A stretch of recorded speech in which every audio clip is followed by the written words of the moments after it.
story. How my family became part of a Stone Age Amazon tribe is a story that began before I was born and is still being written today.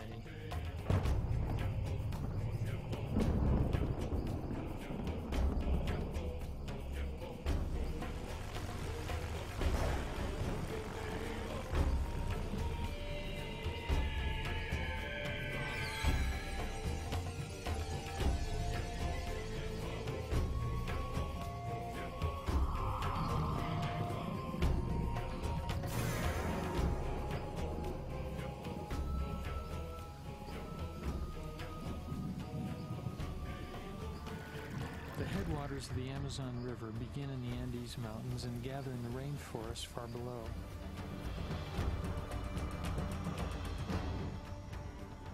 To many people in Ecuador, the birthplace of this ancient river is a cradle of fear. From a time before the Inca, the eastern jungle, or Oriente, has been seen as the heart of darkness.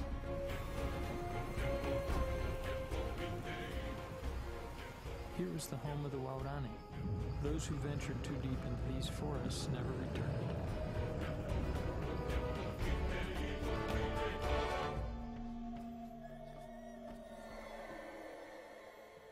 Tiene miedo de guagraña. Antes, cuando nosotros chiquitito en Tena estábamos nosotros, ahí se matan un poco más abajo. Gritaron, gritaron, gritaron.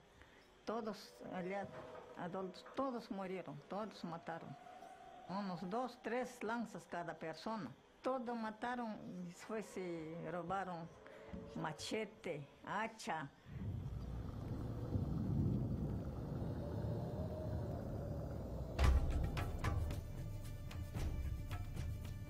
The Quichua referred to the Waorani as Aucas, which means naked savage. But the Quichuas had never gotten close enough to really learn what the Waorani called themselves. Today, the Waorani are telling what life for them used to be like.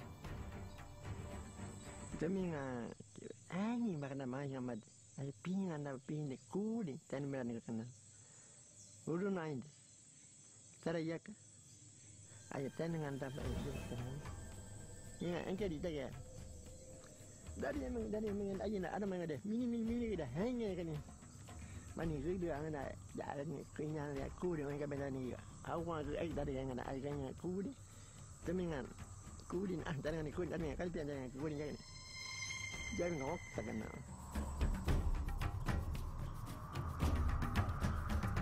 There are no real records from the time of the Inca and the early Spanish conquistadores from which to trace the origins of the mysterious Waorani.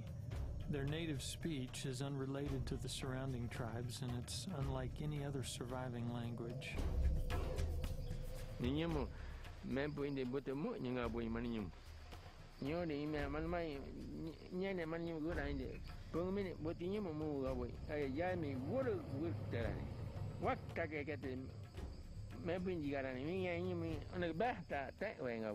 Ayo buat mana kan? Bego dapat tanah tapi kan maninya muntah ni. Maninya buat tanah di mana mani kita buat tanah kan mempa. Mani tanah kan ini mani apa baca? Ayah mani bawa pada beta. Baik kan apa? Wite, bida kaya na. Ini kaya dah apa? Kaya go tanah. Dai tanah mempa kata. Mana ni tanah mani tanah ini go wite. Money ni gue tak dengar. Mana main?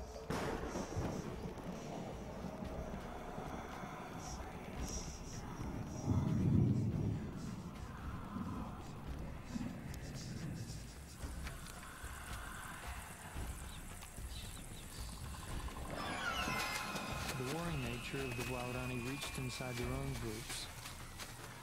Blood feuds and vendettas began an internal cycle of killing on such a huge scale that it threatened the very existence of the tribe.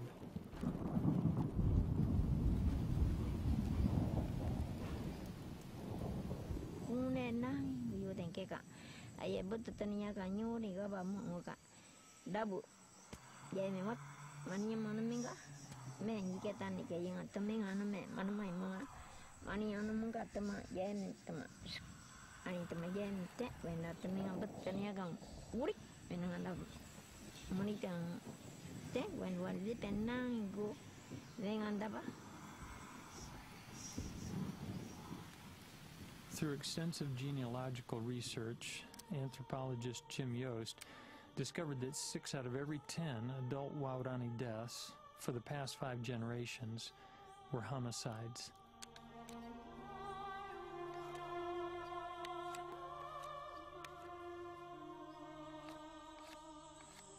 Moi ba pernah dia ba pernah. Iwan jangan, wikan jangan, namin jangan, kawan jangan. Ayah moni jauh. Siapa ya? Dan saya ni teman yin biti nama ni siapa ya? Yin biti ni moni dia. Moni jauh ni. Moni wajib dia nak siapa apa ni? Biti kian nama ni mani.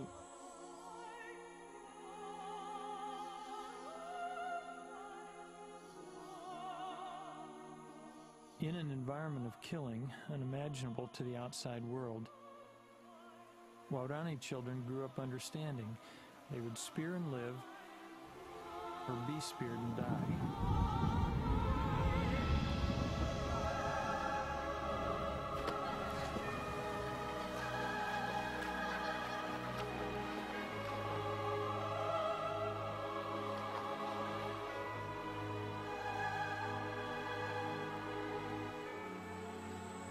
Betul dunia dibangga. Dibangga di pening. Tak kena ada. Undi wabe mayan, main apa dah kena. Hubi penganda banyak. Pun dia aja ada dibangga. Dia kena biang hubi. Tak. Yo ya, adi tahu. Kunci babu dia. Ayah gini temen ambil bangga hubi teman maniam. Baik kan. Oka. Tebu ini pakai mani mentemana. Iya apa ini? Tantang. Dia tahu ni mana mana.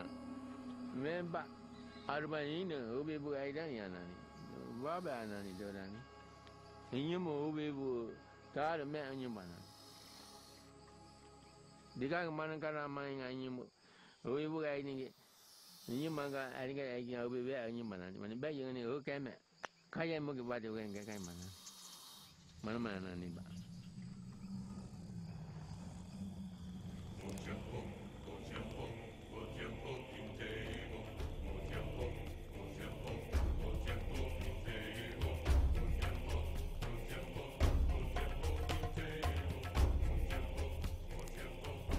Anthropologists Clayton and Carol Roberchek had conducted field studies with the peaceful Semai tribe in Malaysia when they first heard about the Waorani.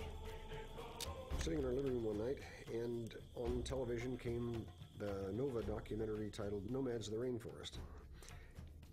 And we were just astounded. We'd never heard of the Waorani before, but here was a society that, point for point, was virtually identical to the Semai. They both hunted with blowpipes and poison darts and spears. They hunted the same animals, deer and pigs. They grew the same crops, manioc and bananas.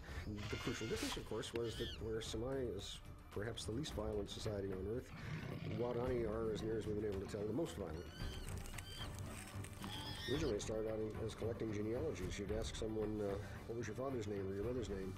And they would say, oh, he was so-and-so, and he was speared over here by the so-and-so, and they stuck the spear in here, and it came out here, and when they pulled it out, why his guts came out. You know, you get these incredible bloody stories.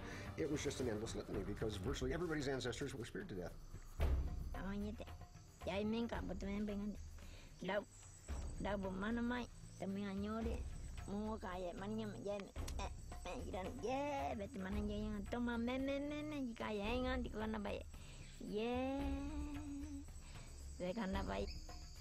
We would ask, why did they do that? They were angry, and that was the answer. Turns out that they have these two paramount values, egalitarianism and autonomy. And if something comes along to infringe your autonomy, this is a violation of the way things ought to be. And the way that one restores this sense of autonomy, this sense of control, is to kill.